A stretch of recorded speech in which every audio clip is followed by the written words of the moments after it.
All right, our speaker tonight is Professor Lawrence White of George Mason University. He's a professor of economics.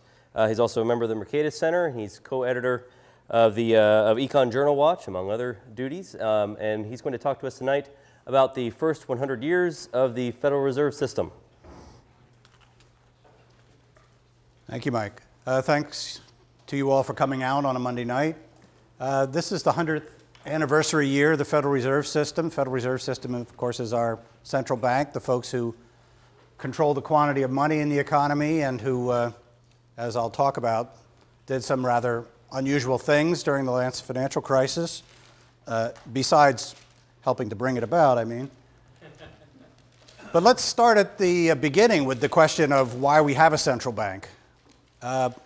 This question came up when Alan Greenspan wrote his first book and went on the Daily Show to plug it. I believe the book was called It Wasn't My Fault.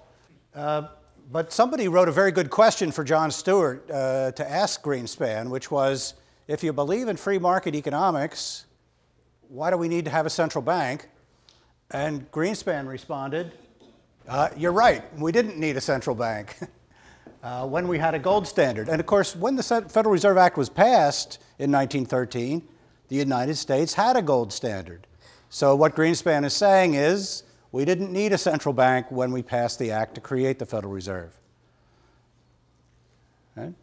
Which opens the question of, if we didn't need it, was it a good idea? Has it done more good than harm? So what I want to do tonight is kind of go through the track record of the Fed, and what we'll see is that it's not all that great.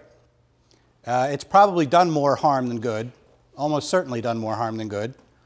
And then we can talk about what the alternatives are. But here's what a central bank does, just to bring you up to speed. So the first thing the Fed does is to clear checks, basically. That's being a banker's bank. You can write me a check to express your gratitude for this lecture, and I can deposit it in my bank. My bank will collect from your bank by going to the Federal Reserve and presenting the check.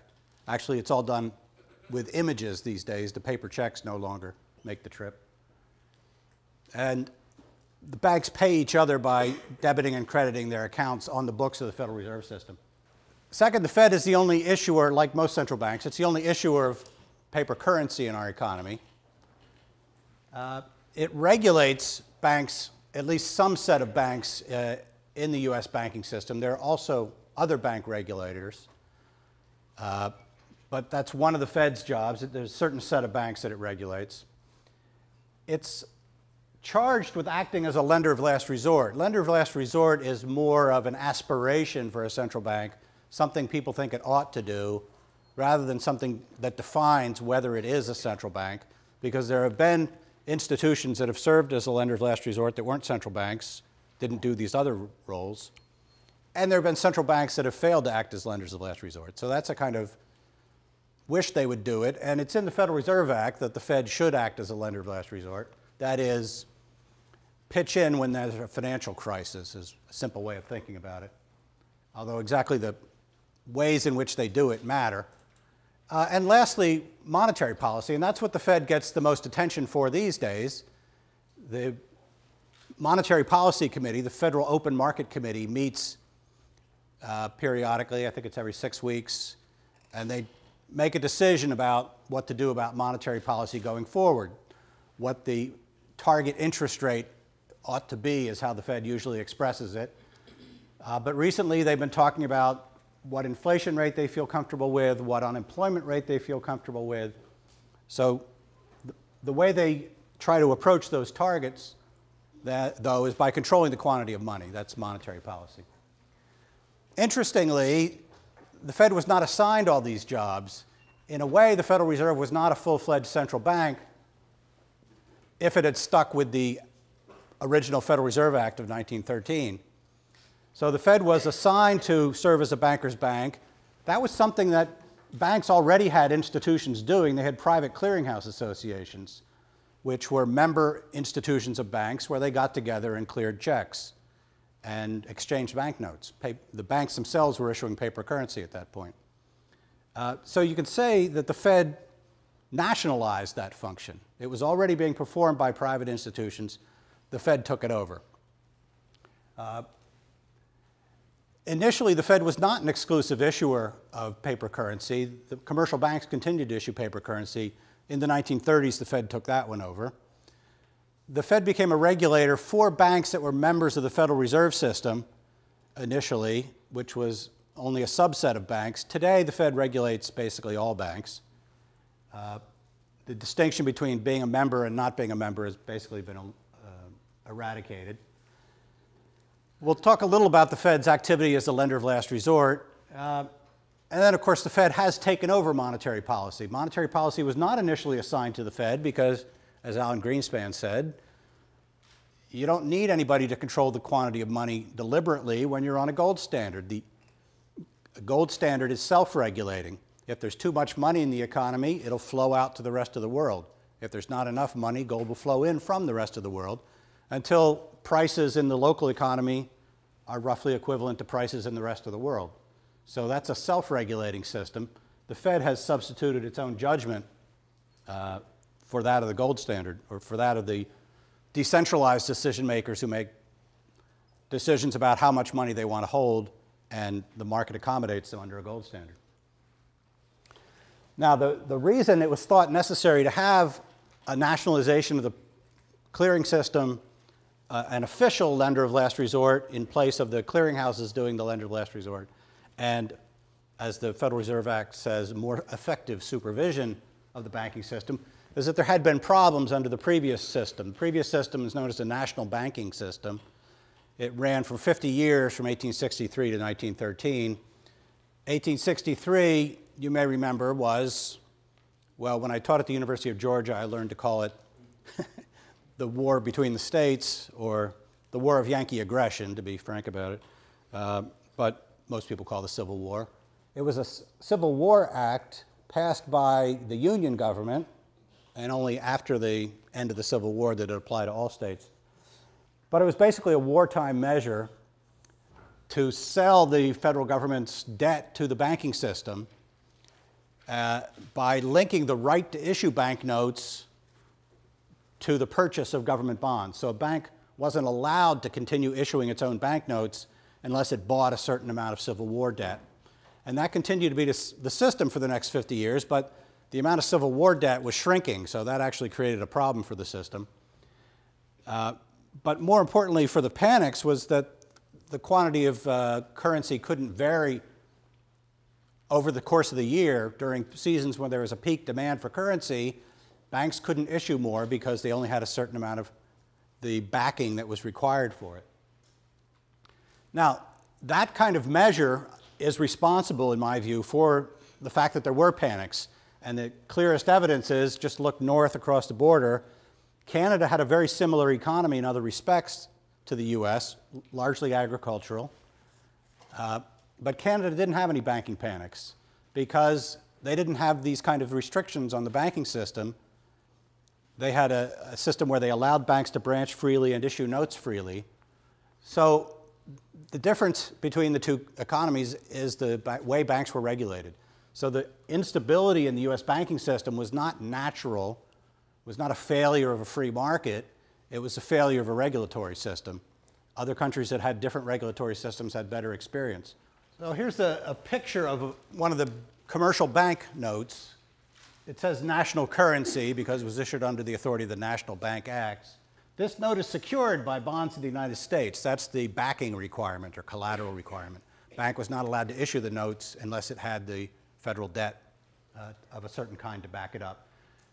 And as I said a minute ago, that meant that when there was a peak seasonal demand for currency, the banks couldn't issue more currency. And that meant their customers would say, well, I need to pay my farmhands. They don't have bank accounts, so I can't write them a check. I need currency of some kind. If you can't issue more of your own notes, I'll take coins, or I'll take greenbacks, or I'll take silver certificates. I'll take whatever you've got in your vault, which meant that instead of the banks being able to satisfy them just by creating more claims on themselves, or actually switching the kind of claims from the banker's deposit claim on the bank to having a currency claim on the bank, That's what they did in Canada. They just switched the kind of liabilities. It became it became a reserve drain. The banks began losing what was in their vault. And when the farming areas had a drain of reserves, their banks would start pulling their reserves out of the city banks, and city banks would start pulling their reserves out of New York, and now New York has a problem. So all the panics took place during the fall for this reason. Fall was the crop moving season. Second important set of restrictions were restrictions on branching, which persisted until the 1990s in the United States. Right? So a bank was not allowed to branch across state lines until in the 1980s, states, governments began making treaties with each other. If you allow banks from our state to buy banks in your state, we'll allow banks from your state to buy banks in our state. And they only did that because they saw that federal legislation allowing nationwide branch banking was coming, and it finally arrived. But for a long time, the small banks had a lot of political clout in this country, and they prevented branch banking because they didn't want big banks from New York or San Francisco branching into their neighborhoods and taking away their competition. Banks were so poorly diversified because if you have a bank that has only one office, they're going to have a hard time lending to lots of different industries. They're pretty much going to be stuck with whatever industry is around them. And then if that industry has a bad patch, the bank fails. Whereas in Canada, the banks are branched nationwide. One region can have trouble. It doesn't bring the bank down. So there's much greater stability if you don't have that kind of restriction. Now the clearinghouses, these organizations the banks formed to clear checks and banknotes, discovered that they needed to sort of do other things on behalf of their members, especially when panics came along. They acted as lenders of last resort, meaning they would organize loans from the banks that weren't having trouble to the banks that were having trouble.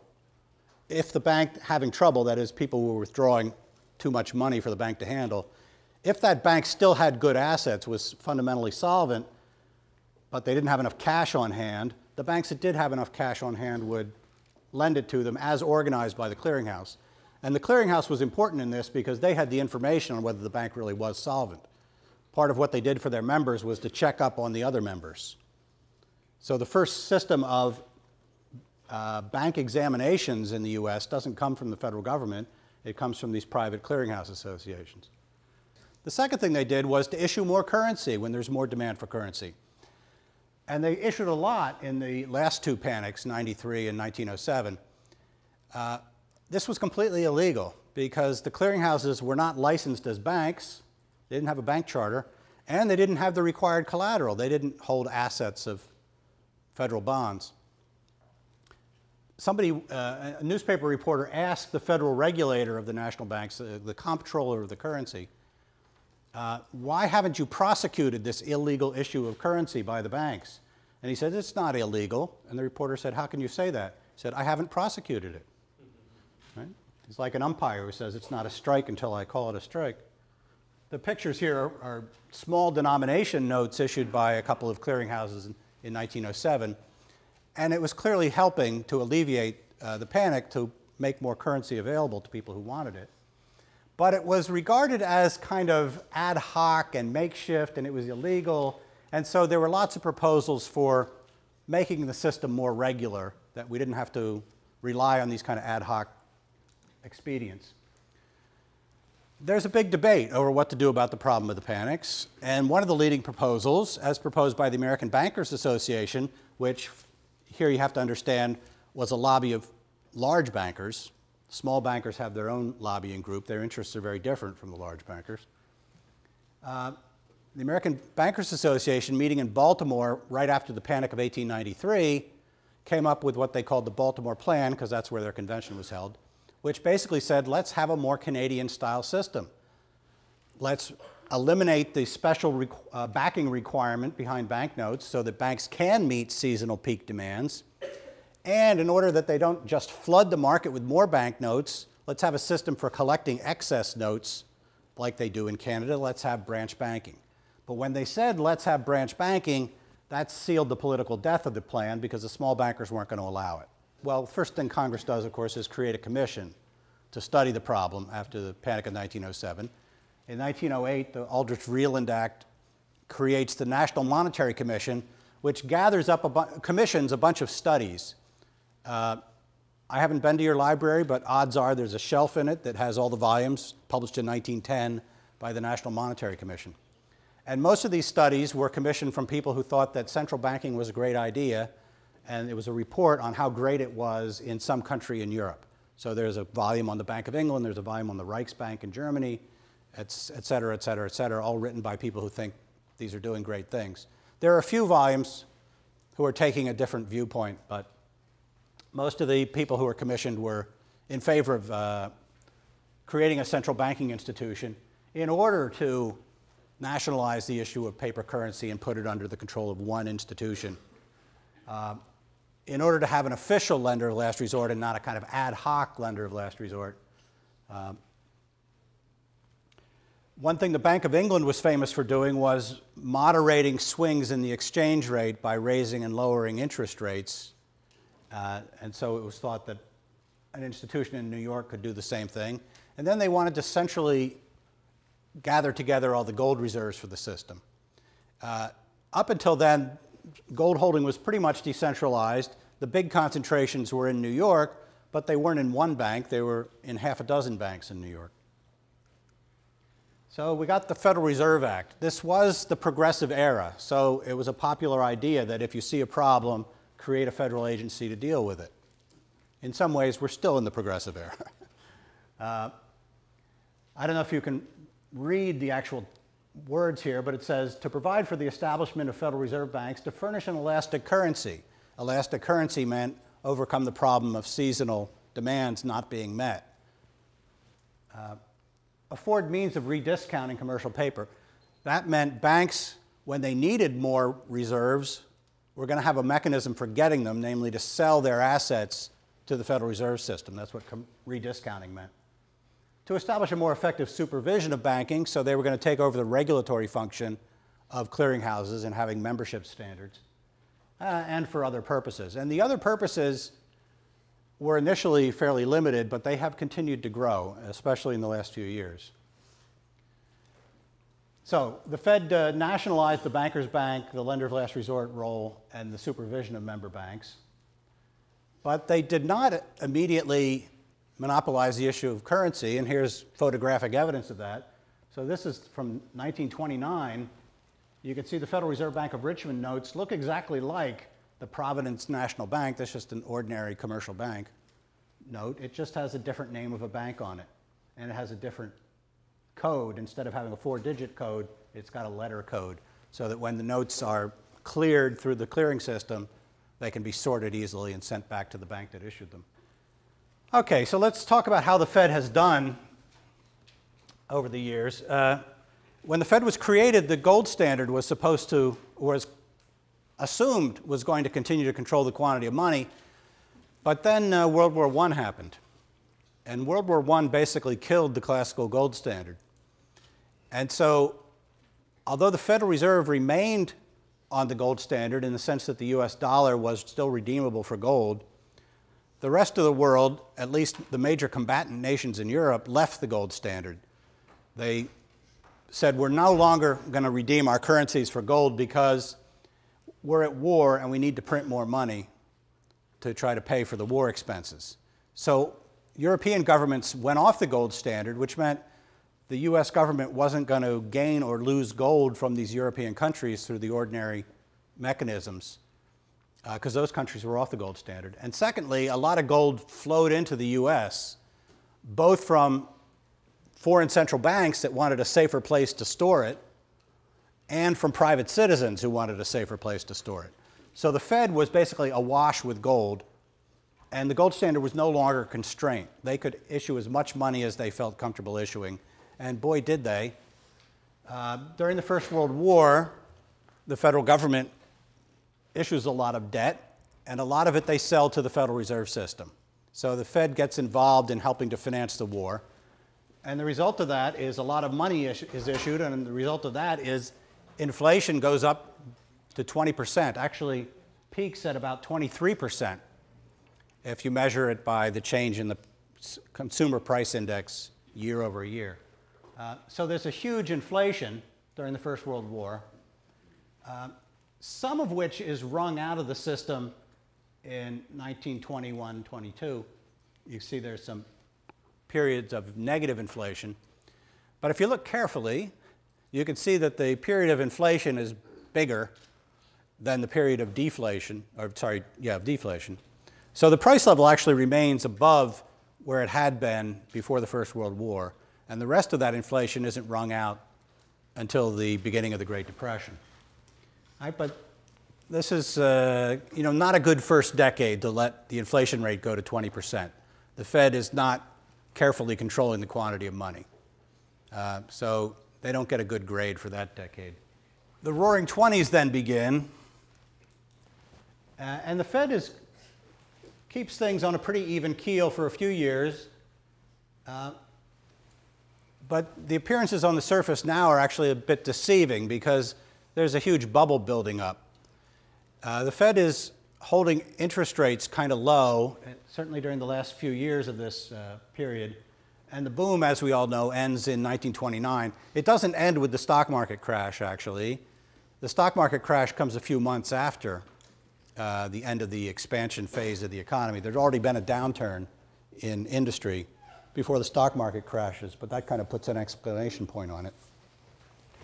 And then comes a period known in the monetary history of the United States. It's a famous book by Milton Friedman and Anna Schwartz. They call it the Great Contraction, because it's a period of very steep falling prices, minus 5% down to 10% for about 2 years. Prices are falling at 10%. And that's a heavy blow to the economy when people aren't expecting it, and when it's being driven by not increased output of goods, but by shrinking supply of money. And the supply of money is shrinking because there are runs on banks. People are taking money out of the banks and stuffing it under their mattress. So there's less purchasing power in the economy. Prices don't fall quite as quickly as the quantity of money is falling. People are trying to build back up their money balances. Money's been destroyed, but that means they're not spending as much, and so goods are going unsold at their old prices. Unless the price is adjusted super rapidly, you have a problem. And the problem was the Great Depression. Right? Goods couldn't be sold at their old prices, and it takes a while for the prices to adjust. So this is also not a good decade on the Fed's score sheet. They failed to act in a way that they were supposed to act as a lender of last resort.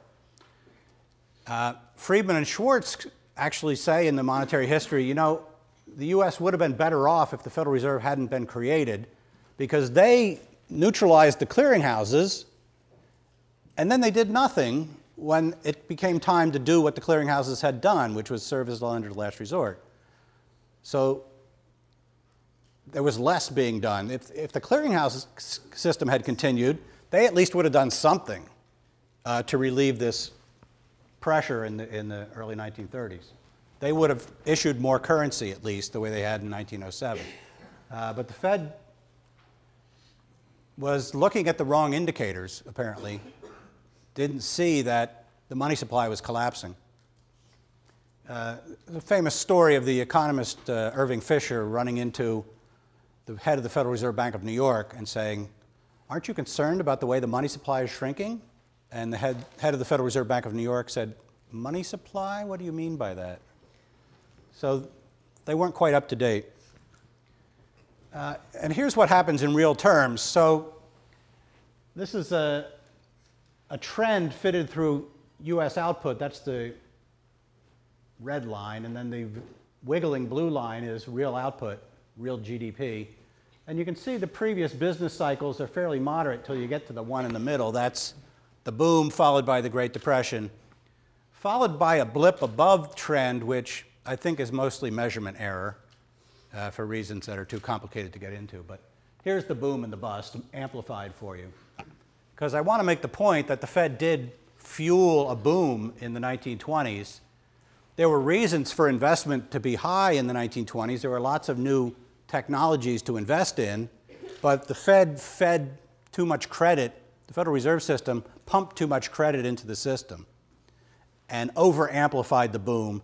And so all these investments could not possibly have been completed because there weren't enough real savings to allow that to happen. And it all came crashing down.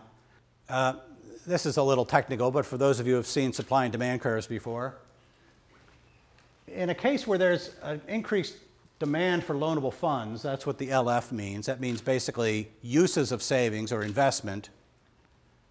So we got real dollars on the horizontal axis and the interest rate on the vertical axis. There's a shift out in the demand for loanable funds. People want to borrow more money to invest. The proper response is to let the interest rate rise. That will ration the demands to only the most viable, high payoff projects. But if the Fed instead steps in and says, oh, well, there's more demand for credit, it's our job to accommodate the demand for credit, we can keep the interest rate from rising by pumping in more credit, then you get the supply curve also shifting out. The problem is there aren't actually more resources to invest. There's just more paper money to buy resources with. Then you get the interest rate too low to match the plans of savers with the plans of investors. You get too much investment, and you get investment of the wrong kind because the interest rate is distorted. And that's what the Fed did in the 1920s, and it's what the Fed did in the last decade. Right? They fed a housing bubble basically in the same way by holding interest rates too low for too long.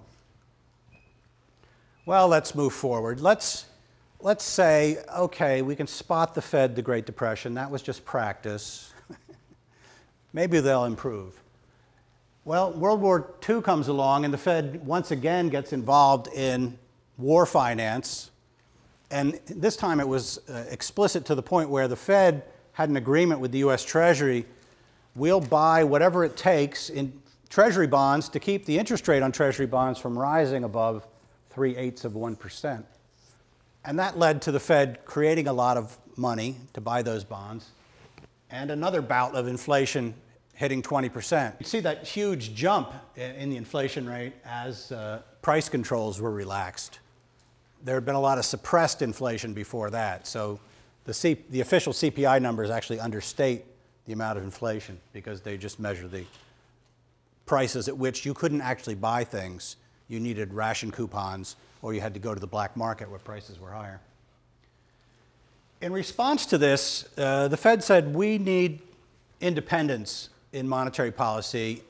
If you're going to force us to buy all the Treasury debt the Treasury wants purchased, then inflation's going to get out of hand again. So they came to an agreement with the Treasury that became known as the Accord, which gave the Fed more independence to run its own monetary policy. And for the next 12 years after that, I'd say it's one of the high watermarks of Federal Reserve policy. They kept inflation pretty low and pretty steady. I'm basically saying the Fed controls the inflation rate, not perfectly, of course, because the Fed controls the quantity of money.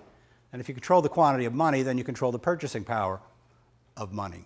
You can make it cheaper or dearer by how strictly you control the quantity. So the steadiness continued basically up to about 65, and then inflation began to rear its ugly head again for a couple of reasons. One, fiscal policy started to run big deficits, bigger deficits anyway. They're tiny by modern standards, by our standards today, but they were an increase, and the Fed was accommodating them by printing more money. And the Fed also began to discover its abilities as a Keynesian macroeconomic fine-tuner and began to try to keep unemployment down by using expansive monetary policy. I'll have another slide to show you about that. But as a result of that, we got double-digit inflation in '75. It came down a little bit, but then went up even higher and peaked at over 14%. And about this time, just before the second peak, Jimmy Carter, to his credit, decided that his pal, G. William Miller, who was running the Fed at that time, didn't really know what he was doing, and it was time to replace him with somebody who did know what he was doing. And they brought in Paul Volcker, not just randomly, but because Volcker had been dissenting from the previous policy decisions. Volcker was president of the Federal Reserve Bank of New York, and he said, we need tighter money if we're going to bring inflation down. And he was appointed to bring inflation down. And I say to Carter's credit because it cost him his re-election, because the Volcker recession began when money was tightened unexpectedly. But as you can see, it did bring inflation down. But that episode is now known as the Great Inflation. And in a way, the Fed committed the same mistake it committed in the Great Depression, but in reverse. In the Great Depression, they said, whoa, interest rates are low, there must be plenty of credit. What they didn't distinguish was between the nominal interest rate and the real interest rate. I hope this isn't too technical. Prices are falling at 10% a year. Interest rates in terms of the value of what you pay back compared to what you borrowed, that was actually quite high. Real interest rates were extraordinarily high, 10, 12%. In the 70s, the Fed said, oh, interest rates are rising. There must not be enough credit. Let's pump some more in. But the reason interest rates were rising was inflation was rising. People who want to get a certain return in real terms are going to demand a higher interest rate so that when they get paid back in dollars that don't buy as much per dollar, they at least are getting more dollars. Right? So if you expect 10% inflation, you better ask for more than 10% interest, or you're not going to be able to buy back what you lent. Buy as much as you could have bought with what you lent. So interest rates were rising because inflation was rising, and the Fed said, oh, there must not be enough credit, let's create some more. They were throwing fuel on the fire, again, by not distinguishing between real interest rates and nominal interest rates. But Volcker figured that out and did bring inflation down. Here's what I was saying about the Fed discovering its powers as a fine-tuner. This relationship between the unemployment rate and the inflation rate was known as the Phillips Curve. And the idea was if you wanted to, you could reduce unemployment by creating a little bit more inflation. And it seemed to be a pretty stable relationship. So these are the annual combinations of unemployment and inflation. Seemed like a pretty stable relationship from the late 50s to the late 60s. But if you look at the actual dates on these dots, you see that the Fed kept moving toward higher inflation in order to lower unemployment. And 69 is the extreme case where inflation has risen above 6%. The Fed tended to treat this as a durable, exploitable relationship, and they were encouraged in this by some very famous economists who said, well, this is your policy menu, and the job of the policymaker is to pick the least bad combination of these two things, as though it were a permanent relationship. But here's what happened in the 70s. Here's the original Phillips curve. It blew up. Where did it go? Where it went was people began to anticipate higher inflation, and when they do that, the relationship doesn't hold anymore. Unemployment is people looking for a job. If people looking for a job set a certain wage at which they're willing to take a job, and they get an offer better than that, they'll stop looking. They'll no longer be unemployed. If they expect wages to keep rising because inflation is rising, then they'll set higher and higher wages that they will demand before they take a job. Then the inflation isn't going to fool people into taking a job sooner. It's not going to make wage offers higher than anticipated when the inflation is anticipated, right? Because wages rise together with other prices. So that's what happened in the 1970s. People woke up to the fact that the Fed was no longer being constrained by the gold standard or by its own conservatism as it was in the 50s. The Fed was now creating more inflation. And people adjusted to where they started watching what the Fed was doing and having more accurate anticipations of inflation, then there's no longer this exploitable trade-off. And this is a lesson that I wish some of the current Federal Reserve officials would learn, that you can have, look at the change over from 70 to 73, let's say, you can have inflation rising without unemployment falling. There's no stable relationship between the two. there are a lot of policymakers today who talk as though, well, we can't possibly have more inflation as long as we have so much unemployment and excess capacity and slack in our economy. Just not true. Unemployment is a labor market phenomenon, depends on the behavior of people in the labor market. If they anticipate inflation, then higher inflation is not going to reduce unemployment. Well, after the Volcker disinflation, there was a period that's become known in retrospect as the Great Moderation, usually dated between 85 and 2004, although you can see there is a period of inflation hitting 6% in the early 90s. But from 92 to 04, it's kind of like the 1950s again. Inflation is contained.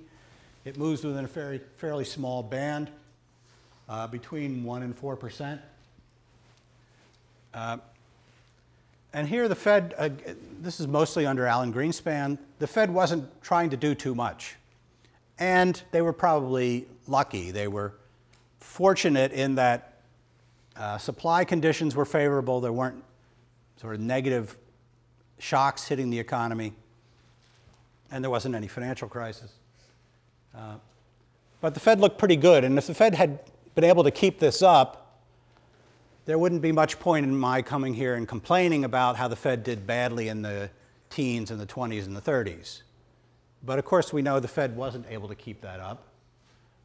There was actually a bubble brewing. Ben Bernanke took over from Alan Greenspan in late 2006. And I think it's interesting to see the contrast between the two. From 92 to 2006, Greenspan kept the inflation rate within a fairly small band. Bernanke immediately had these huge swings where we had the first period of deflation, falling prices, falling consumer price index for a long time. Bernanke was grilled by a member of Congress at one of his semi-annual hearings, in which he said, the congressman said, aren't you creating inflation? And Bernanke says, if you look at my record, I've got the best record on inflation of any Federal Reserve chairman. I think what Bernanke must have meant was the average inflation was low.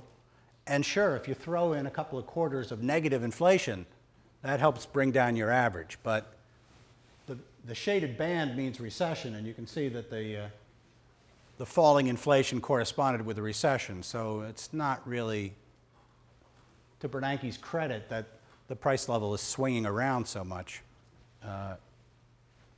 under his stewardship. So why did this happen? Why did we have a financial crisis? I think an important reason was, like in the 1920s, the Fed was holding interest rates too low for too long. There's a long list of reasons why the bubble was in housing and not somewhere else, namely policy that encouraged relaxing mortgage standards. But what this chart shows is the actual federal funds rate, that's the interest rate that the Fed uses monetary policy to target, that's the heavy line, compared to a prescription, you might call it, issued by, sort of generated by a formula called the Taylor rule, where the Taylor rule tells you what interest rate would be consistent with a certain inflation rate. And there's a band there because there are different inflation rates you might be aiming at. But the Fed was holding interest rates too low for any reasonable inflation rate. So starting in the recession of 2001, it goes below where it should have been. And then from 2002 to 2006, it remains pretty far below. So interest rates were too low for too long. And if you ask, well, according to this, there should have been high inflation then. Why wasn't there high inflation? The answer is there was, but it wasn't in the consumer price index. It was in the price of houses. And the price of houses has been removed from the consumer price index. So you don't see the housing price bubble if you just look at the consumer price index. But asset prices, in particular housing prices, were being bid up. Here's the expansion of real estate loans at the commercial banks. So I've circled the part of really high growth. So you have to look at the scale. Housing finance is growing at 10% to 17% per year for a long period there from 2001 to 2007. That's what's driving housing prices up. It's become very easy to borrow money to buy a house, or to buy a bigger house, or to buy a second house, or people who were previously not considered creditworthy are now getting financing to buy a house. But this amount of finance is, not sustainable. The population isn't growing at that rate. And the Fed eventually was going to slow down the creation of credit to a more reasonable rate. Now, in the financial crisis, which happened when, of course, the housing market tanked, first the subprime mortgages, then other mortgages, then the mortgage buying giants, Fannie Mae and Freddie Mac, and several financial institutions that were heavily invested in housing, Bear Stearns, Lehman Brothers, AIG, in addition to Fannie Mae and Freddie Mac, crashed. The Fed took some very unprecedented actions. The Federal Reserve Bank of New York, when Bear Stearns was discovered to be insolvent, thought that it would be terrible to let Bear Stearns fail, even though in retrospect that seems like a very strange judgment call. But they decided they wanted JP Morgan to buy Bear Stearns and make sure that none of the bondholders of Bear Stearns suffered a loss. In fact, the shareholders even got something out of it. Now, the Fed knew that under the Federal Reserve Act, it wasn't allowed to just buy bad assets off of the balance sheet of Bear Stearns. So here's what they did. They created a special purpose vehicle called Maiden Lane LLC, Limited Liability Corporation, which is a wholly owned subsidiary of the Federal Reserve Bank of New York. And Maiden Lane did the actual purchasing. The Federal Reserve Bank of New York only lent money to Maiden Lane to make these purchases. So you see, the Federal Reserve Bank of New York was not purchasing assets. Well, I'm not a lawyer, but this seems to me like a dodge. And people I know who are lawyers, well, one person I know who Bill Ford also knows, who was previously a lawyer at the Federal Reserve Bank of New York, looks at this and says, there's really no statutory authority for doing this. Then when AIG needed to be bailed out, or they thought it needed to be bailed out, they created Maiden Lane 2 and 3. During the crisis, they decided that, well, brokerage firms need more money, so they created a special lending line for brokerage houses. They thought money market mutual funds needed to borrow money. They created so many hundreds of billions for mutual funds to borrow, and so on down the line. Instead of just controlling the quantity of money and letting credit markets sort out who are the trustworthy borrowers, the Fed was now allocating credit, deciding how much was supposed to go to each segment of the financial industry. And then they made the decision to instigate what's known as quantitative easing, and there have been 3 programs of quantitative easing, QE1, 2, and 3. QE1 was a program to buy mortgage-backed securities. And here the Fed's idea was, we can't let the price of these securities, which were basically big bundles of mortgages, fall. We need to put a floor under that, because if we don't, then it'll be harder for people to continue to borrow money to build houses, which seems to me like a good idea when you've overbuilt houses. But the Fed's idea was, no, we need to prop that up. So this is another example of credit allocation, the Fed trying to decide where the money ought to go, which has not traditionally been the job of the central bank. Not to put too fine a point on it, but all of these kind of discretionary actions are inconsistent with having a central bank that plays by any set of predictable rules, or what political philosophers call the rule of law. This is rule by authorities, right? Traditionally, we think of ours as a system in which the government has to play by rules that are announced in advance, so people know what's legal and what's not legal. They know what authorities can do and what they can't do, so they can form reliable expectations about what the rules are going to be. But here the Fed is just making stuff up as they go along. So, pardon me for the diagrams. But what QE1 did, you can see in the upper left-hand diagram, it's a jump in what's called the monetary base. which is the quantity of the Federal Reserve's own liabilities, or the size of the Federal Reserve's own balance sheet. They went out and bought more than $1 trillion worth of mortgage-backed securities.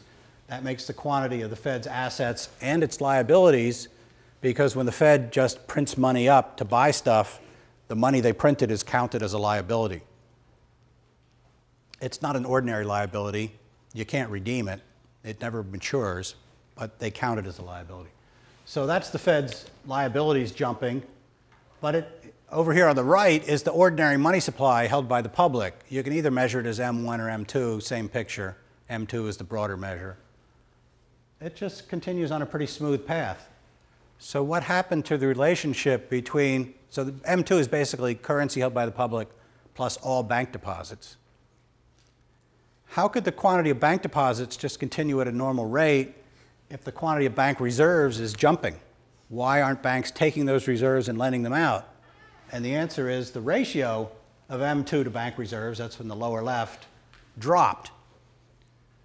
Well, good thing, the Fed says, that we created all these reserves, because look, if we hadn't, and the ratio dropped like this, that would have been a big shrinkage of the money supply. Wait a minute. The reason the ratio dropped was something else the Fed did, namely, they started paying interest on reserves. So you have to think of QE1 as a joint operation. One, buy $1.2 trillion in mortgage-backed securities, and then, in order to keep the money supply from expanding, sterilize the bank reserves that are being created. Pay the banks not to lend the money out, because when they start lending it out, then deposits get created and M2 grows. So on the one hand, you have the Fed saying loudly, we want the economy to recover, we want investment and lending to pick up. On the other hand, they're paying banks not to lend. Very strange. But if you ask what kind of policy is this, it's not a monetary policy, because look, it hasn't affected the path of the money supply. What else could it be? Well, you'd have to call it a fiscal policy. The Fed is borrowing money from the banks, paying interest on reserves, in order to invest in a certain kind of asset to rescue the housing industry by buying mortgage-backed securities. That kind of decision was traditionally not the province of the central bank. It's the Congress's job to raise taxes and waste the money, not the Federal Reserve's job. Right? But here's the Federal Reserve borrowing money and then buying bad assets with it. So that's my diagnosis of the QE phenomenon. They increased the monetary base, or M0, the Fed's liabilities, but they offset the effect by paying interest on reserves, because they wanted to support the price of mortgage-backed securities. They wanted to target funds to a certain industry, but not have it expand the money supply to the same extent. Now, the banking system has, as a result of the quantitative easing programs, accumulated close to $2 trillion in excess reserves. How are we going to get out of this unusual situation? Because the reserves are sitting there. Someday the banks may start lending them out and generating money growth. If they went back to the old ratios, it would be a tremendous explosion of money, and tremendous inflation rate would result. What's the Fed going to do if that starts to happen? This is known as the problem of the exit strategy. How does the Fed back out of the situation it's created? And it hasn't even stabilized the situation, right? We now have QE3, which is creating $85 billion in new reserves every month without any visible effect. Well, there's a less visible effect, which is paying interest on reserves is making the banking industry quite profitable. And I guess the Fed thinks that they need to do that to repair the weakness in the banking system, but the problem is they're creating dependence in the banking system on this kind of arrangement. Banks are forgetting how to make loans. They're just earning interest on reserves. Here's Alan Meltzer, who's a well-known economist, saying the problem of the exit strategy is Bernanke says if we need to, we can always raise the interest rate paid on reserves to keep the funds bottled up. But he's not facing the problem that you may have to raise the interest rate on reserves quite high to the point where the Fed is actually losing money. And then what happens? The Fed's regulatory authority has also been dramatically expanded by the financial crisis. So this is a typical pattern, right? Government agency does a bad job of regulating. Obviously, they didn't have enough regulatory power. Give them more power. So here's how the Dodd-Frank Act expands the Fed's regulatory authority. And you can't read the details, but they're not really important. You can just see that there's a big quadrant of enhanced supervisory authority over some institutions and a whole bunch of new authority. That's on the right. There are a few things that weren't changed.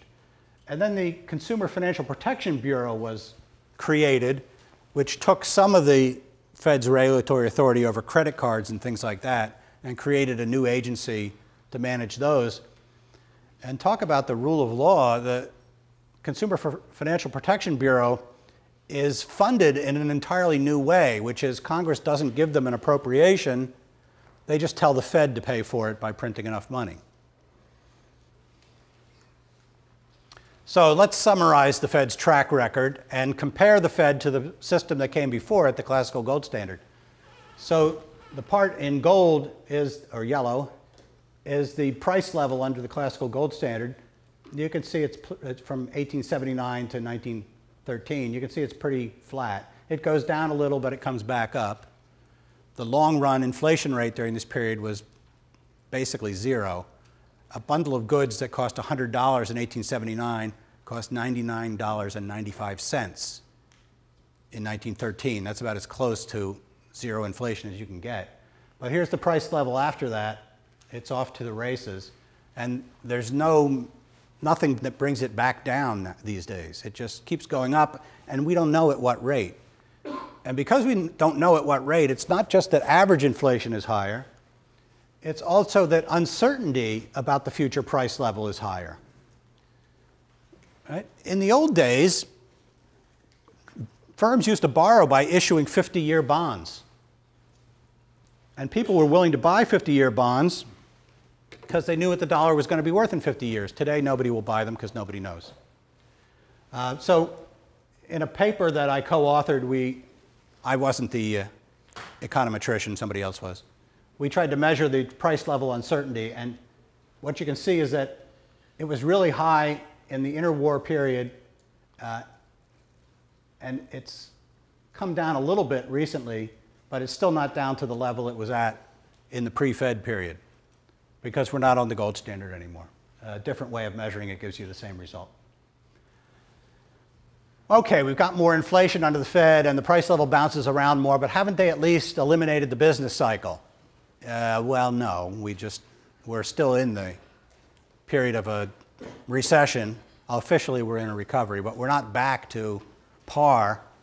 And if you try to measure output volatility, it's basically the same from 47 to 2009 as it was in the pre-Fed period. And if you extend the sample out to the present, the two numbers are basically identical. So the Fed has not made the economy more stable in real terms in the size of the business cycle, despite having a much easier economy to work with. It's much more diversified than it was back when it was largely agricultural. And this is kind of ironic. One of the arguments for going off the gold standard is that it's costly to dig up all that gold and bury it in the ground. Well, actually, we're doing more of that now than we were under the gold standard because people are worried about inflation. They buy gold bullion and gold coins and bury them under the ground in their safety deposit boxes or under their basement. And the real price of gold is actually higher today than it was under the period of the classical gold standard, which means more resources are being devoted to gold mining for monetary purposes than ever before. So we haven't even saved resource costs. And of course, the Fed hasn't reduced unemployment compared to the previous period, but you shouldn't expect it to. And the fact that you shouldn't, because it's a labor market phenomenon, it's not fundamentally due to monetary policy.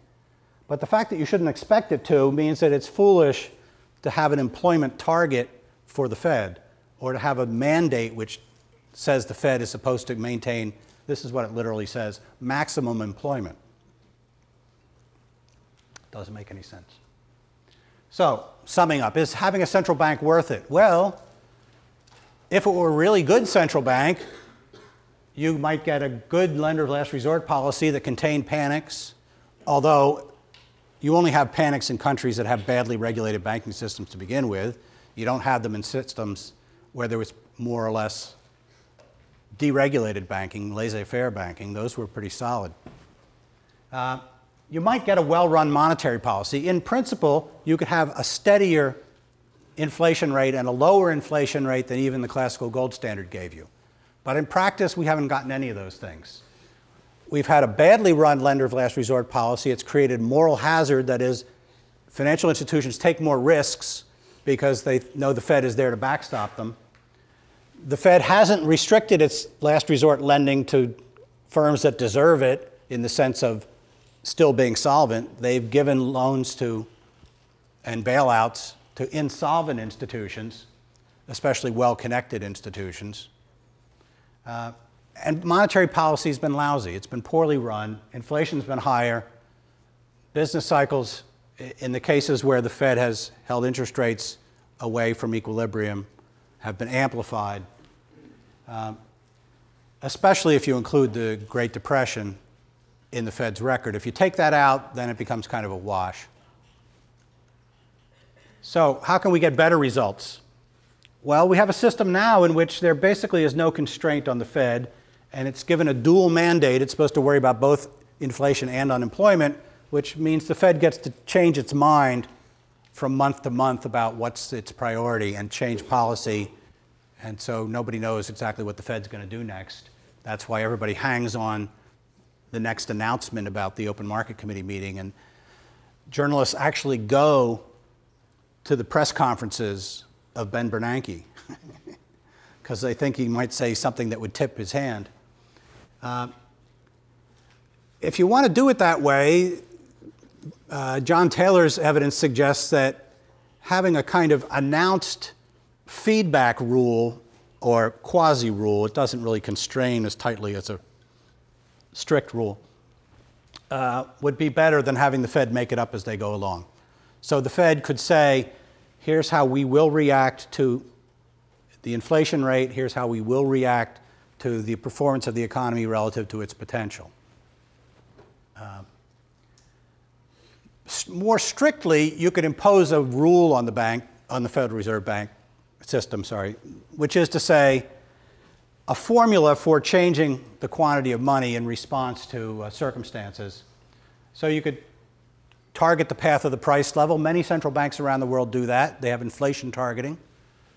You could target a path for nominal GDP, that is, total spending in the economy. That's an alternative to just prices. You could target the product of prices times quantities. That has some advantages. An economist named Bennett McCallum has an explicit rule for doing that. Another economist named Scott Sumner has a different way of doing that that involves having the market actually control the quantity of money through a kind of prediction market. But a more traditional way to do it would be to go back to the Canadian system before the Federal Reserve Act, a gold standard with more or less free banking. And to get there, the Fed would have to buy back all its liabilities with gold. First, they'd have to reduce their liabilities by reversing quantitative easing. But if they did that, there's enough gold, assuming the Fed has all the gold it claims to have in Fort Knox. It hasn't been audited in a while. Then they could use that to redeem the Federal Reserve's liabilities. There's more than enough gold to exceed the banking system's required reserves and to provide a decent reserve ratio of gold against monetary liabilities of the banks. And then you could reprivatize the clearing system and go back to private note issue and have a market-regulated system rather than a top-down government-regulated system. So I don't think, of course, that the Congress is ready to do this, but maybe after a few more crises, we'll finally conclude that it might be better to let the monetary system regulate itself. So in case I've said anything controversial, I will stop here and take questions. Thank you.